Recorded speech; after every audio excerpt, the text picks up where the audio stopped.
함께 기도하고 오늘 이 시간 말씀 나누겠습니다.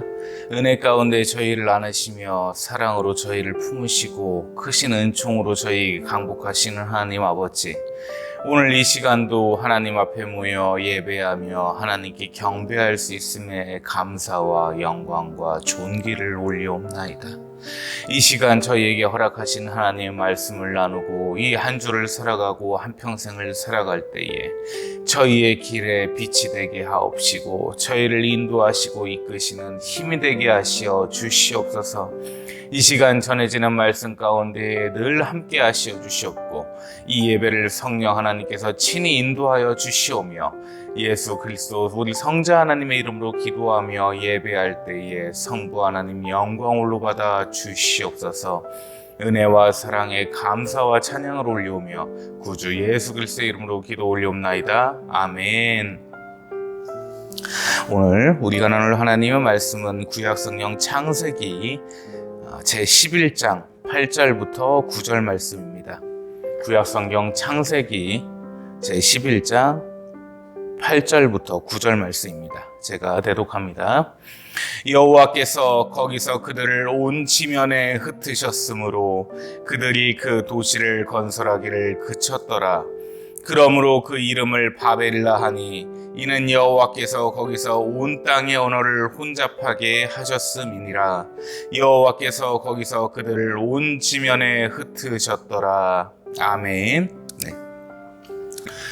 먼저 우리 말씀을 나누기 전에 우리 대한민국의 제20대 대통령 선거가 있었고 이제 3월 9일이었죠. 지난 3월 9일 수요일 이제 목요일 새벽에 이제 확정이 됐는데 먼저 우리 윤석열 대통령 당선인께 참으로 축하의 말씀을 진심으로 전해드립니다. 여러 가지 정파나 어떤 당적을 떠나서 이 나라의 이 대한민국의 대통령이 되셨으니 정말 없는 서민부터 또 있는 상류층까지 모두가 행복한 국가를 건설하여 주시기를 진심으로 부탁을 드립니다. 자유 대한민국에서 정말 행복한 이 국민들의 웃음을 들을 수 있는 날이 하루속히 오기를 기대하면서 국정 운영에 열심히 정말 국민을 위해서 일해 주실 것을 간절히 부탁드립니다. 목사로서 어떤 정치적 의견을 얘기하거나 이런 거는 잘못됐다고 생각을 합니다. 그러나 국민을 위한 대통령이 분명 이 나라에 있어야 되기에 진심으로 또 바라는 바이고, 이 지도자가 분명히 잘 나와야지 이 나라의 국민으로서 또 잘 살아갈 수가 있습니다. 오늘 말씀에서 이에 대해서 좀 정확히 말씀을 드릴 텐데 한번 오늘 말씀을 나눠보도록 합니다. 오늘 이 본문의 주제는 바로 바벨탑 사건입니다. 이렇게 바벨탑 사건이라고 하면 아실 텐데 사람들이 과시용으로 하나님을 대적해서 바벨탑을 쌓다가 무너졌고 다 지방에 흩어졌다. 이 정도까지가 이렇게 알고 있는 내용이에요. 근데 이 뻔히 아는 내용을 가지고 이제 설교를 할 건 아니고 좀 구체적으로 어떤 내용인지를 그리고 어떤 뜻이 담겨져 있는지를 한번 우리가 보면서 알아보도록 하겠습니다. 먼저 우리 노아 할아버지가 계셨어요. 노아 할아버지께서 이제 하나님의 명령에 따라서 방주를 지으셨습니다. 이제 방주를 지으셨고 그 뒤로 이제 계속 후대가 흘러갔죠. 노아, 셈, 아르바삿, 셀라, 벨레까지. 이제 5대가 흘러가게 됐습니다. 보통 한 대를 30년으로 기점을 봅니다. 그래서 노아 이후로는 이제 한 120년 정도를 볼 수가 있겠죠. 지금은 이제 결혼이 많이 늦어지다 보니까 40년 정도로 한 대를 보기도 하는데, 어쨌든 한 150년 정도가 흘렀다고 이제 보면 좋을 것 같아요. 그래서 이제 노아 할아버지 이후로 이제 한 150년이 흘렀습니다. 노아 때부터. 그래서 이 백성들이 시날평야라는 곳에 거주를 시작했습니다. 유목민처럼 좀 떠다니다가 여기저기 떠돌아다니다가 이제 시날평야에 딱 거주를 했어요. 이곳이 상당히 비옥하고 좋은 땅이었습니다. 농사 짓기는 아주 좋은 땅이었어요. 부동산적 입지로는 모르겠지만 하여튼 이 당시에는 좋은 땅이었습니다. 이 땅이 어떤 땅이었냐면 종려나무, 다들 아시죠? 종려나무라고 하면 뭐 성경에서 봤어요 이러실 수도 있는데 올리브 나무입니다. 이 올리브 나무가 생산되는 주 생산지가 바로 이 시나이 평야였어요. 자, 근데 이 시나이 평야에서 거주를 하다 보니까 이 벨렉의 시대였었습니다. 지금 벨렉 시대였는데 하나님께서 뭐라고 말씀을 하셨냐면 너희는 흩어져서 생육하고 번성해라 이렇게 명령을 하셨습니다. 모여있지 말고 흩어져서 생육하고 번성하고 내가 내려주는 은혜에 누리면서 살아라. 자, 이렇게 말씀을 하셨는데 말을 잘 들었으면 참 좋았을 것 같아요. 참 좋았을 것 같은데 명령을 거부를 해버립니다. 거부의 첫 번째 이유는 뭐였냐면 바로 무지개 언약을 믿지 않았습니다. 이 무지개 언약은 뭐냐면 하나님께서 백성들에게 무지개를 보여주시면서 약속하시는 거예요. 내가 다시는 노아 때처럼 홍수로 심판하지 아니하겠노라. 너희를 물로 쓸어버리지 아니하겠노라 약속하셨습니다. 자, 그러면 여기서 한 가지를 짚고 넘어가 볼게요. 무지개 언약이라고 한다는 것은 과연 하나님의 어떤 뜻이 담겨져 있으셨을까요? 휘황찬란한 무지개를 보여주시면서 이렇게 아름답게 내가 약속해주마 이렇게 하시진 않았을 거예요. 분명히. 자, 뭐였냐면 백성들은요 노아의 홍수 사건 이후로 하루하루 불안했습니다. 자, 생각해 보십시오. 우리 형이 홍수가 나서 다 쓸려서 죽어버렸어요. 자, 그 형이 죽고 나서 그 다음 세대에 우리 아버지가 홍수 때문에 쓸려서 죽었대요. 안 불안합니까? 엄청 불안하죠. 언제 내가 휩쓸려서 죽을지를 모르는 상황이니까 상당히 불안하죠. 이 하나님께서는요 우리의 아버지십니다. 이 자녀들이 불안해하는 것을 안 보신 거예요. 인격적인 하나님이셨습니다. 더 이상 두려워 떨지 말라. 내가 다시는 그렇게 하지 아니하겠노라. 그러니 두려워 말고 떨지 말고 긴장치 마라. 불안해하지 마라. 이 무지개를 보여주면서 이렇게 말씀을 하신 거예요. 하나님은 사랑의 하나님이시거든요. 너희가 정녕 그것을 먹는 날엔 죽으리라. 아담과 하와에게 경고하셨지만 아담과 하와는 그거를 결국엔 따먹었어요. 사람의 생각이라면 하나님께서 바로 죽이실 수 있었습니다. 그러나 내쫓으시면서 언약을 지키셔야 하기 때문에 내쫓으시면서 가죽 옷을 입히셨습니다. 계속해서 이제 말씀드리는 겁니다.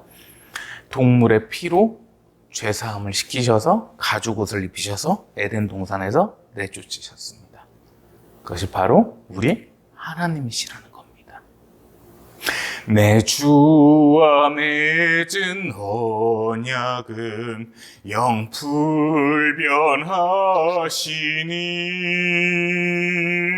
그 나라 가기까지는 늘 보하시네. 이 주님과 맺은 언약이 영원할진데 이 무지개 언약을 믿지 않았습니다. 이 찬양이 이 당시에 나왔을까요? 내 주와 맺은 언약은 영불변하십니다. 이 찬양이 이때 나오지 못했습니다. 사람은요 다 겪어봐야 돼요. 그렇게 치이고 엎드러지고 꼬꾸라진 다음에 수천 년이 흐르고 나서 사람의 입에서는 내 주와 맺은 언약은 영불변하시다는 찬양이 나오게 되는 겁니다. 바로 깨달았으면 얼마나 좋겠습니까? 아담과 하와의 범죄를 본 이후에 깨닫고 성실하고 하나님의 말씀 위에서 굳건하게 살았으면 얼마나 좋았겠어요. 그러나 결국 또 범죄를 해서 노아의 홍수 사건이 일어나게 됐죠. 자, 하나님께서는 이렇게 흩어지라는 명령을 하셨으나 이 명령을 지키지 아니하고 백성들은 무지개 언약 또한 믿지를 않았습니다. 자, 그래서 이 아버지의 마음을 거역했던 사람들은 어떠한 일을 벌이냐면 오늘 본문이 말씀을 하시고 계십니다. 백성들이 지도자급이 있었겠죠. 나와서 얘기하는 겁니다. 노아 때 보니까 그 홍수로 인해서 우리가 싹 죽어버렸어요. 다 쓸어버렸는데 이제 이런 일이 일어나면 안 됩니다.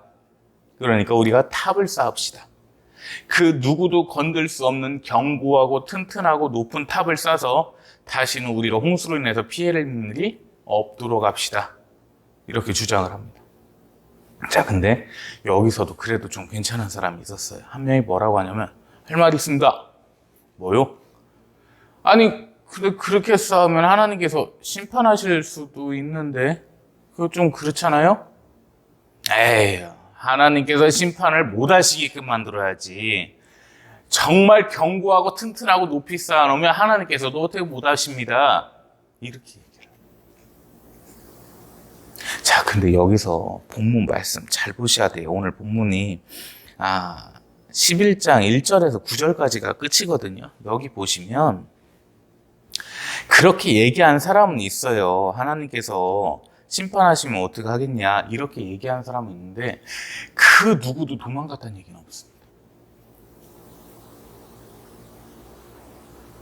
그가 그들이 말한 바를 불안히 여겨 도망쳤더라. 그가 그들이 말한 바를 불안히 여겨 그들을 돌로 쳐 죽임이라. 이런 말씀 없어요. 지도자가 옳지 못한 결정을 한 거를 알매도 불구하고 거기를 따라갔다는 얘기입니다. 지도자가 잘못 나오면요, 백성은 가난해지고 피폐해질 수밖에 없습니다. 대통령이 국정 운영을 잘못하면 나라의 경제는 흔들릴 수밖에 없습니다. 외교를 잘못하면 기본 생활권 자체가 무너질 수밖에 없습니다. 흔히 이런 말씀들 하십니다. 아유, 믿는 사람이 뭐 기도만 하고 살면 되지 뭐 말씀만 읽고. 하나님께서는 그러라고 우리에게 이 두뇌를 주시고 자유능을 주시고 손과 발을 주신 게 아니라는 겁니다. 아무도 나서지를 않았어요. 이거 잘못됐습니다. 이렇게 하지 마세요. 반대하는 무리 하나가 생기지를 않았습니다. 이거는 뭐냐? 인본주의에 물들어 버린 거예요. 이 주장에 대해서 그대로 받아들이고 동조를 했다는 겁니다. 이게 바로 형법에서 얘기하는 방조죄가 되는 거죠. 들어보니까 그럴 수도 있네. 그래, 그렇게 좀 크게 세워놓으면 하나님께서 못 건드실 수도 있겠네. 이런 생각을 해버린 거예요. 자, 그렇게 시작을 해가지고 이제 점점 성을 쌓아가기를 시작합니다. 그러면 이 성을 쌓은 이유는 딱 세 가지로 볼 수가 있습니다. 먼저 첫 번째는 안전한 탑이었습니다. 홍수가 밀려오고 하나님께서 그렇게 심판을 하신다고 할지라도 피할 수 있는 산성을 만들고 싶었던 겁니다. 성을 만들고 그 안에 탑을 쌓고, 그래서 정말 높으면 홍수가 밀려와도 떠밀려가지를 않겠구나, 이 생각을 한 거예요. 그리고 두 번째는 자기과시였습니다. 이 본문에 나옵니다. 우리의 이름을 드높이자, 이렇게 얘기를 합니다. 여기에 4절 말씀 한번 볼까요? 또 말하되 자, 성읍과 탑을 건설하여 그 탑 꼭대기를 하늘에 닿게 하여 우리 이름을 내고 온 지면에 흩어짐을 면하자 하였더니, 우리의 이름을 내걸자는 겁니다. 아셔야 될 게 있습니다. 사울왕 백성을 두려워해서 자기를 드러내려 했습니다. 하나님께서 한 마리도 남기지 말고 싹 죽이라고 하셨는데 자기를 드러내기 위해서 그렇게 하지 않았습니다. 여로보암 또한 자기를 드러내기 위해 백성들이 이탈할까 두려워서 금송아지를 세웠습니다. 빌라도 또한 백성을 두려워해서 자기 의를 드러내고자 했습니다. 자기의 이름을 드러내고 자기의 의를 드러내려고 하는 자는 망할 수밖에 없습니다. 성경 전체에서 나오고 있습니다. 성경 전체가 하나님의 말씀이고 하나님께서 말씀하시고 계십니다. 자기를 드러내고자 하는 자가 끝까지 자기를 드러낸 적이 단 한 번도 없습니다. 이름 없이 섬기며 이름 없이 하나님을 찬양했던 분들의 이름은 이 성경에서 빛나고 있지만, 역사적으로도 빛나고 있지만,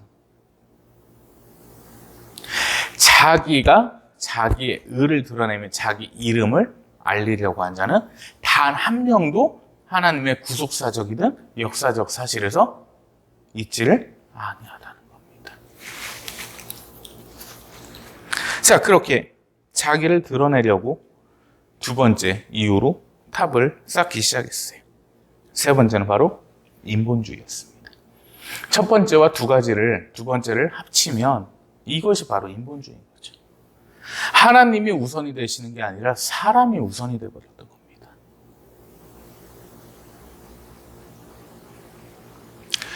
오늘날 우리가 바벨탑을 쌓고 있지는 않습니까? 통장 잔고를 쌓아가면서 그 안에 주님께서 계십니까? 별장을 쌓아가고 계시면서 그 안에 주님께서 계십니까? 건물을 쌓아가고 계시면서 그 안에 주님께서 계십니까? 나를 드러내고 있지는 않습니까? 목사님, 그러면 통장을 내 이름으로 만들면 안 되는 건가요? 그 얘기가 아니에요. 내 건데. 그 얘기가 아니에요. 하나님께서 계시냐고요. 내가 통장에 잔고를 쌓아가고 내 건물을 쌓아가고 내 집들을 늘려가면서요, 하나님께 영광과 찬미가 되기를 한 번이라도 바랬는지를 여쭤보는 겁니다. 제가 물질에 대한 기도를 안 했었습니다. 돈에 대한 기도를 안 했습니다. 그게 죄가 되는 것 같아서. 근데 저는 돈에 대한 기도를 할 때 꼭 두 가지가 들어갑니다. 하루하루 커져가는 강복 속에 하루하루 커져가는 감사와 찬양을 올리게 하시어 주시옵소서. 더 베풀고 나눌 수 있게 하시어 주시옵소서. 자, 근데요, 신기하죠. 그 기도를 안 하니까 정말 그대로 멈춰 있었거든요. 근데 더욱더 마음을 하나님께 좀 향하려고 노력을 했습니다. 향했다고 말씀을 못 드립니다. 더 나눌 수 있고 베풀 수 있게 해주십시오. 그게 주가 됐더니요, 그리고 그 돈에 대한 기도를 했더니 하루하루 강복하시더라고요. 정말 강복하시더라고요. 목사지만 세상 것에 대해서 얘기하면 안 됩니다. 이건 잘못됐다는 겁니다. 우리는 이 세상에서 살아가야 되고 하루하루 먹고 살아야 됩니다. 재산 욕심 없는 사람이 어디 있겠어요? 부동산 욕심 없는 사람이 어디 있겠어요? 돈 욕심 없으시다고 하시는 분은 그거 거짓말이에요. 예전에 교회에서, 천주교회죠, 가톨릭교회 어르신이 계셨는데 신부님이 그러셨다고 합니다. 여기 계신 분들 중에서 한 명도 미운 사람이 없는 분은 자리에서 일어나 봐 주셨으면 감사하겠습니다. 미워하는 사람이 이 땅에 한 명도 없다 하시는 분은 일어나 주세요. 그때 연세가 지긋하신 할아버님께서, 영감님께서 다 일어나시더래요. 그래서 신부님이, 우리 선생님께서는 한 명도 미워하시는 분이 없으십니까? 그랬더니 옛날에는 많았는데 이 나이를 참 먹고 보니까 다 죽어버렸어. 그러시더래요. 다 죽어버렸대요, 미워하던 사람들이. 욕심 없는 사람이 없고요. 미움 없는 사람이 없고 시기 없는 사람이 없어요. 그건 사람의 본성입니다. 내 욕심이 하나님께 영광이 되게 해야 됩니다. 쟤는 하나님께 영광을 저만큼이나 돌리는데 이런 욕심이 돼야죠. 이런 욕심이 돼야죠. 자, 이 인본주의로 바벨탑을 쌓았습니다. 그런데 7절 말씀에 하나님께서 말씀하시는 겁니다. 자, 우리가 내려가서 저들의 언어를 흩어놓자. 여기서 우리가에 주목할 필요가 있습니다. 그 이유가 뭐냐면 유일무이한 영어 표현 중에 복수형 단수명사입니다. 하나신데 하나가 아니시라고요. 공동번역 선서를 봐도 그렇고 새번역 성경을 봐도 그렇고 현대인의 성경을 봐도 그렇고 개역 한글을 봐도 그렇고 개역 개정을 그렇고 이 우리라는 표현이 빠지지를 않아요. 우리입니다. 삼위일체 하나님께서 내려오신다고 하신 거예요. 자, 근데 한 가지를 더 말씀드릴까요? 우리가 하나님께서 내려오신다고 하셨습니다. 친히 내려오신다고 하셨습니다.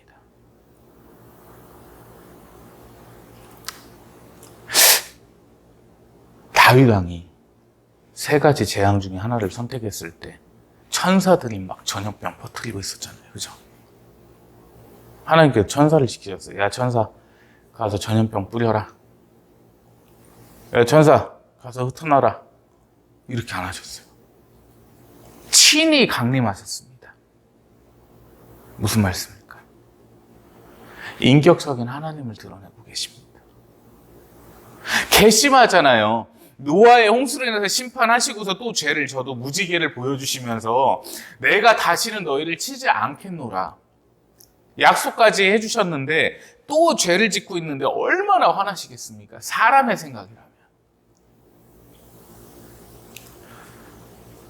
에휴, 뭘 하는 건가 한번 가서 보기나 할까 일단. 그렇게 내려오신 거예요. 인격적인 하나님. 인격적인 하나님이 아니셨다면요, 여기 예배당에 살아있을 사람이 별로 없을 것 같아요. 그 인격적인 하나님이셨다고요. 저부터 죽었어야 될 것 같은데. 친히 인격적인 하나님께서 내려오셨습니다.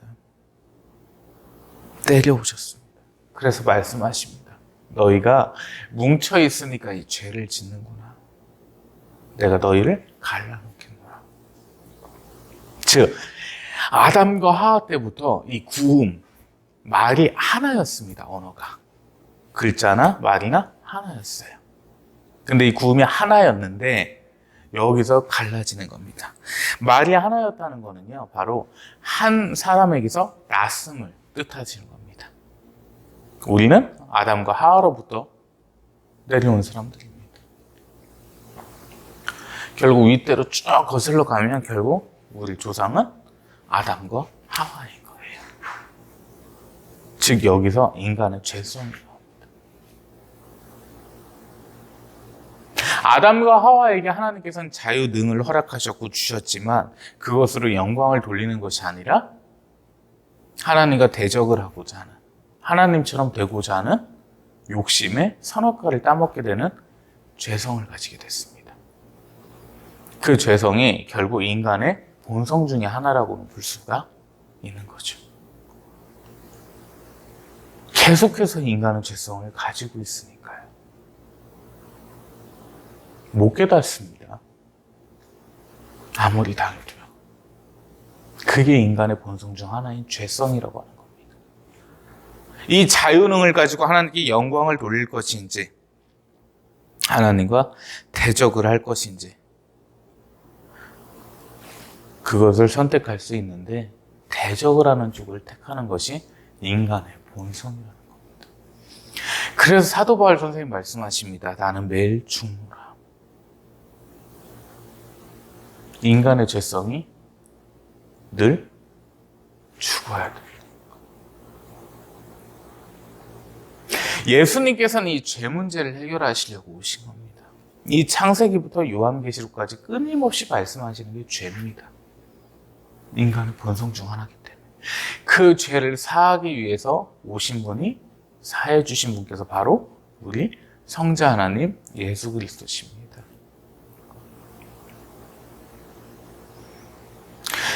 지금도요, 예수님께서 오시지 아니하셨다면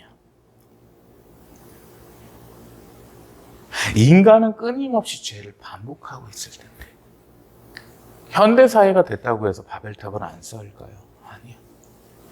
하나님을 찾지 아니하고 하나님의 이름에 찬미와 영광과 감사가 되지 아니하는 재산 축적 또한 바벨탑인 겁니다.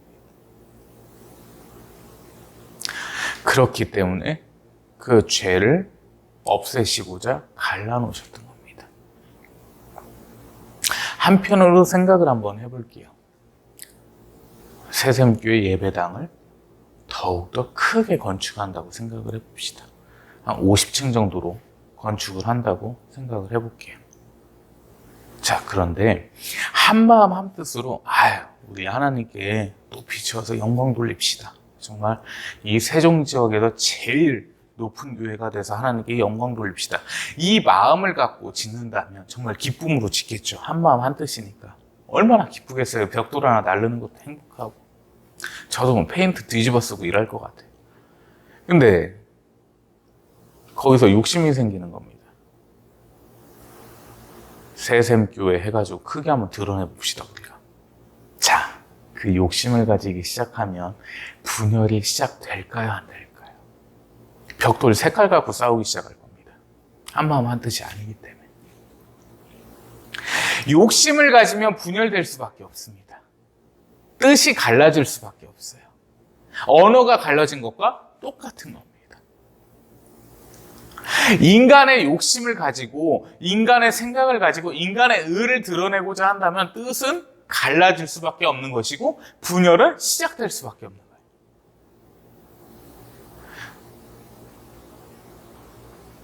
죄송한 말씀인데, 다 교단에는, 저희 교단도 그렇고, 칼빈주의와 웨슬리주의 신학을 따라서 장로교와 감리교와 침례교와 성결교와 루터교와 순복음과 여러 가지 교단이 갈라졌죠. 순복음 교단 다니시는 분들도 많으시고, 성결도 많으시고, 침례도 많으시고. 인간의 욕심이 없었다면 갈라졌을까요? 더 거슬러 올라가 볼까요? 인간의 욕심이 없었다면 구교와 신교가 갈라졌을까요? 로마 가톨릭 교회와 우리 가톨릭 교회가 갈라졌을까요? 어떤 분이 그러시더라고요. 목사님, 우리 가톨릭 교회예요? 그러시던데, 이 가톨릭이 정통이라는 뜻입니다. 우리는 가톨릭 철치예요. 정통교회입니다. 우리는. 개혁교회라고 이제 얘기를 하고 하는데, 천주교에서 그게 많이 쓰는 거라서, 로마 가톨릭에서, 우리는 정통교회이기 때문에 가톨릭 교회가 맞습니다. 장로 가톨릭 철치가 맞는 표현이겠죠. 자, 어쨌든 성당 지으려고 욕심냈기 때문에 분열된 거 아닙니까? 욕심이 없었다면 갈라졌겠네요. 결국 인간이 욕심을 가지고 한마음 한뜻으로 하나님을 섬기며 하나님만 따르겠다, 이 마음에서 벗어나는 순간 갈라질 수밖에 없어요. 예배당도 마찬가지고 교단도 마찬가지입니다. 우리 어쨌든 하나님께 영광되는 쪽으로 합시다. 그러면 합치가 되거든요. 서로 이해가 되고 배려가 되고. 근데 내가 여기 해준 게 얼마인데 이 생각 갖는 순간 분열될 수밖에 없어요. 제가 더 많이 갖는 게 싫거든요. 인간의 생각 자체.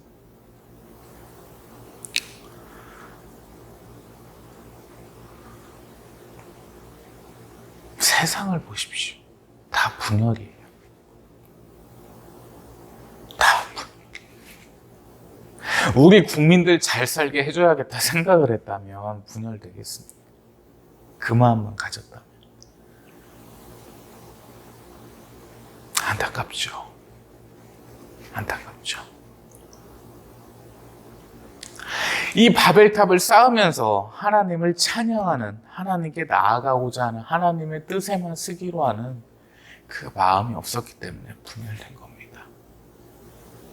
그럼에도 인격적인 우리 아버지 하나님께서는 죽이시는 게 아니고 그저 흩어놓으셨을 뿐입니다.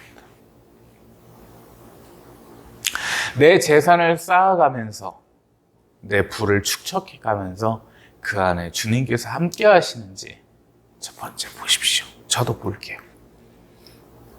두 번째는 하나님을 향한 마음만을 가지고 신앙생활을 하고 있는지, 예배당 생활을 하고 있는지 보십시오. 저도 보겠습니다. 세 번째는 이 세상을 현재 살아가면서 이 사회에 속해 있으면서 분열의 우두머리가 되지 않았는지 한번 생각해 보시길 바랍니다. 우리 오프라인, 온라인 모든 새삼교회 성도님들, 우리 분열되지 마십시다. 천국 가는 그날까지 하나님의 품에 안기는 그 아름다운 순간까지 우리 하나님만 바라보십시다. 올바른 하나님의 말씀만, 올바른 하나님의 진리만, 예수 그리스도 우리 성자 하나님 손 붙잡고 성령님과 함께하면서 분열되지 아니하고 한 마음으로 가십시다. 이 모든 말씀 예수 그리스도의 이름으로 축원합니다. 기도합니다. 하나님 감사합니다. 이 시간 하나님의 말씀을 나누고 하나님의 뜻을 알게 하심을 감사드리옵나이다. 저희 이 땅에서 살아가며 천국 가는 그 순간까지 분열되지 않게 하옵시고 오롯이 하나님만 높이고 하나님께만 경배하며 하나님께만 예배하는 사람들이 될 수 있도록 역사하시어 주시옵소서. 늘 성령 하나님께서 인도하시어 주시옵고 성자 예수 그리스도의 이름으로 늘 기도하게 하시어 주시옵고 늘 말씀 위에 서게 하시어 주시옵소서. 우리 주 예수 그리스도의 이름으로 기도 올리옵나이다. 아멘. 이제는 우리 주 나사렛 예수 그리스도의 크시고도 크신 무한하신 그 크신 은혜와 아버지 하나님의 무한하시며 지극하시며 극진히 쏘 높으신 극한의 무한의 사랑하심과 성령 하나님의 내주교통 감화감동 인도 역사 충만케 위로하시며 이끄시며 도우시며 함께하시며 이끄시며 이 시간 하나님 앞에 모여 예배하고 하나님께 예배하며 경배하며 하나님께 나아가고자 하는 모든 하나님의 거룩한 백성들 머리 위에 그들의 가정 위에 직장 위에 이 나라와 이 민족 위에 온 세계 열방 위에 새로운 대한민국의 정부 위에 이제로부터 영원토록 항상 함께 계실지어다. 아멘.